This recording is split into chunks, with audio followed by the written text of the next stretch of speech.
everyone, it's Cory McCarthy and welcome to a new episode. People keep asking me for training videos, so here you go. A training video. Last Saturday was pretty quiet at my gym due to the holidays, so I was actually able to film without it really being an issue. This video documents my chest and biceps workout from last Saturday. Throughout, I will also discuss the science behind how I train, and the how is very important, as it is why my Vegan Muscle Academy clients get optimized results quickly and drug-free. They not only diet properly and they put in the requisite work, but they do it all correctly based on science, not personal anecdote. So if you're the type who wants top-rate bro science, well, there are enough channels and trainers peddling just that, both vegan and not vegan alike. But I won't be contributing to that drivel. And my training principles will also be laid out in great detail in my upcoming books, which I will keep you all updated on. So, I kicked things off with a single pre-exhaust set for the chest at 20% of my 1 rep max to utter failure, which typically gets me around 40 to 50 total reps. I went with cable flies since, for the purposes of pre-exhausting the muscle, I prefer isolation movements that provide a powerful peak contraction.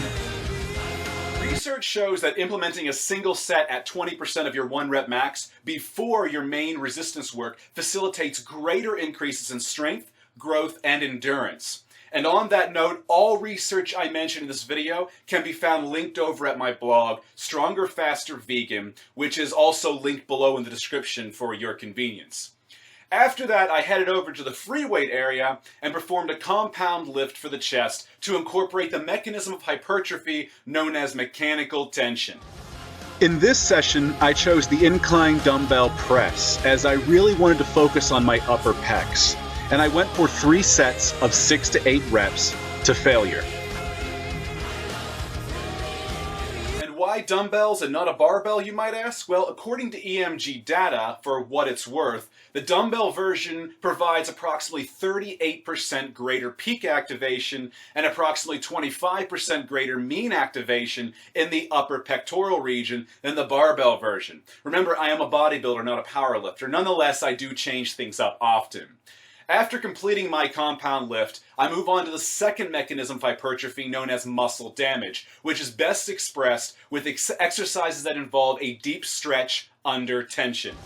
Naturally, I chose dumbbell flies to meet this requirement, and I went with the flat version since I had kicked off with an incline movement. I complete 2 sets of 9 to 12 reps to failure, which is ample volume to facilitate growth, providing 21 to 24 total reps. Remember, what's most important is cumulative workload. Research shows that 7 sets of 3 reps provides just as much growth as 3 sets of 10. In other words, 21 total reps produces just as much growth as 30. Once I complete my flies, it was time for the finisher. And the third and final mechanism of hypertrophy known as metabolic stress, which is best expressed with movements providing a hard peak contraction, constant tension, and a good pump. So I decided to return to the cable station for another set of cable flies, aiming for 13 to 15 total reps to failure, with drop sets beyond failure until I reached 25 to even 50 total reps completed. Research also shows that finishing off a muscle with a single very high rep set directly after heavier workloads produces significant improvements in muscular strength, size, and endurance than when such a high rep finisher is not included. And only 1 set is all that you need here due to the higher amount of reps completed. And with that, I laid my chest to rest. But it was only halftime in this game. I still had to smash the biceps. Again, I kicked off with a pre-exhaustive set of 20% of my 1 rep max to failure. In this session, I chose 1-arm preacher curls, and I had to awkwardly use a weight plate since my gym's regular dumbbells do not go below 15, and I couldn't locate the little pink or yellow dildo-looking weights. And once that was finished, it was muscular tension time, thus some heavier overload work. Since I love to kick the shit out of my arms, as I view them as genetically lagging body parts compared to both my chest and back, I like to superset heavier lifts sometimes to provide a little extra stimulation and damage.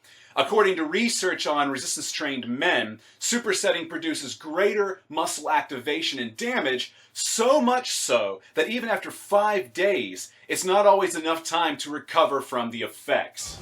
So I supersetted weighted chin-ups and easy bar curls. Both exercises substantially activate the biceps according to EMG data. And the easy bar provides about 18% greater peak activation of the biceps than the straight bar, and about 22% more than dumbbells. The easy bar is also easier on the wrists. And I shot for 3 sets of 6 to 8 reps to failure for both exercises. Now, despite my biceps absolutely screaming by this point, I still moved on to incorporate the muscle damage mechanism. It ain't over till it's over. And since I required a deep stretch under tension to facilitate that, I went with incline dumbbell curls, and I shot for 2 sets of 9 to 12 reps to failure. You may notice that I do not twist at the bottom of the movement.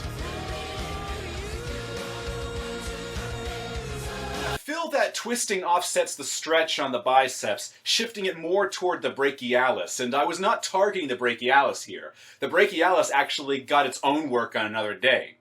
After the incline curls, it was time for the biceps finisher, going for the metabolic stress element. In this session, I decided to hit up the one-arm preacher curls that I had used for my pre-exhaust set.